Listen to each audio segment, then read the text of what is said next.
President Jacob Zuma officially opened the Invest South Africa one-stop shop at the Department of Trade and Industry in Pretoria.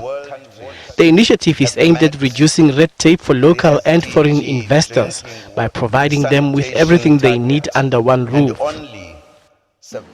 The Reserve Bank's latest quarterly bulletin showed that the surge in the value of mining exports and better commodity prices helped the country narrow its current account deficit. The deficit narrowed to 1.7% of GDP in the fourth quarter from 3.8% in the third. A current account deficit is incurred when the value of goods and services imported by a country is more than which is exported.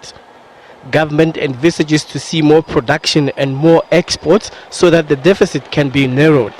That is the same view of ratings agencies. SABC says inflation rates slowed to a more than expected rate of 6.3% last month from 6.6% in January. As usual, food prices were the major contributor to the moderation of price increases in the country. The rise in food prices slowed to 10% last month from 11.8% in January. This, as relief from last year's crippling drought continues to feed through the consumers. Inflation is expected to continue to decrease in the coming months and fall below the Reserve Bank's target of 6%.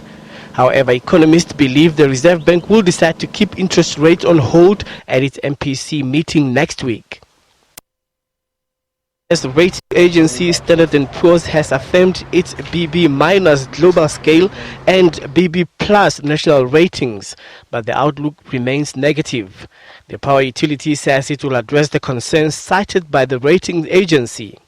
S&P cited government support for Eskom through the extension of the 350 billion rand guarantee as the rationale for the affirmation.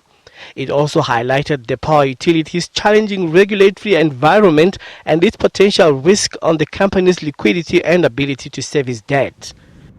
On another front, the housing sector is experiencing some optimism this year. According to the FNB Building Confidence Index, housing improved for the last quarter of 2016. This was the third consecutive increase by 3 points to 43. This marks the highest confidence in more than a year. Colin Limawane, SABC News, Johannesburg.